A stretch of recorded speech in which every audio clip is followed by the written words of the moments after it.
President Biden willfully retained and disclosed classified materials after his vice presidency when he was a private citizen. That is what Special Counsel Hur found on page 1 of his report.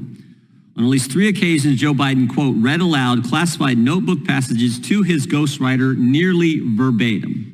On page 200 of his report, Special Counsel Hur concluded that President Biden's disclosure of classified materials to Mr. Zwonitzer risked serious damage to America's national security. It's worth repeating that Special Counsel Hur said that President Biden had strong motivations to share classified information with his ghostwriter.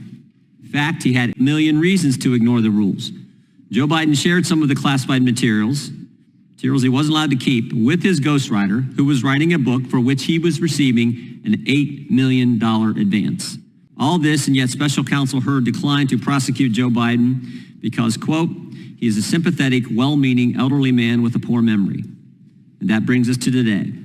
Following the release of Special Counsel Hur's report, we subpoenaed 6 categories of information from Mr. Zwonitzer related to his work on President Biden's memoirs, including transcripts and audio recordings of his interviews with President Biden. To date, Mr. Zwonitzer has refused to comply with the committee's subpoena. The responsive documents in Mr. Zwonitzer's possession are necessary for our oversight. As an initial matter, we must know the extent to which President Biden disclosed classified materials to Mr. Zwonitzer and his intent behind disclosing that information.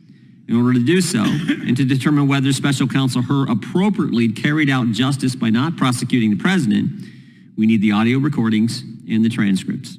Put simply, they are the best evidence of the president's mental state. Remember, on page 207 of his report, the special counsel said, Mr. Biden's memory also appeared to have significant limitations, both at the time he spoke to Zwonitzer in 2017, as evidenced by their recorded conversations, and today as evidenced by his recorded interview with our office.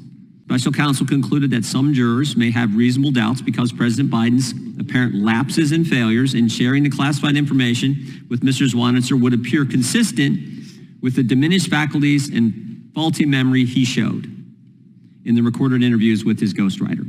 Not only did Special Counsel Hur decline to prosecute President Biden, he also declined to prosecute Mr. Zwonitzer for obstruction of justice. Special Counsel Hur found that, quote, after learning of his investigation, Mr. Zwonitzer deleted digital audio recordings of his conversations with Mr. Biden, where President Biden in fact disclosed classified information to him. Audio recordings that the Special Counsel Hur found had significant evidentiary value to his investigation. We need to understand the extent to which Mr. Zwonitzer impeded Special Counsel Hur's investigation by deleting these recordings. But to do all of this, the committee needs the information we subpoenaed from Mr. Zwonitzer. No legal or constitutional privilege protects the information subpoenaed from disclosure. Mr. Zwonitzer has a legal obligation to turn over the requested materials pursuant to the subpoena, and his willful refusal to comply with our subpoena constitutes contempt of Congress. Our oversight is too important to allow Mr. Zwonitzer to willfully disregard our lawful subpoena.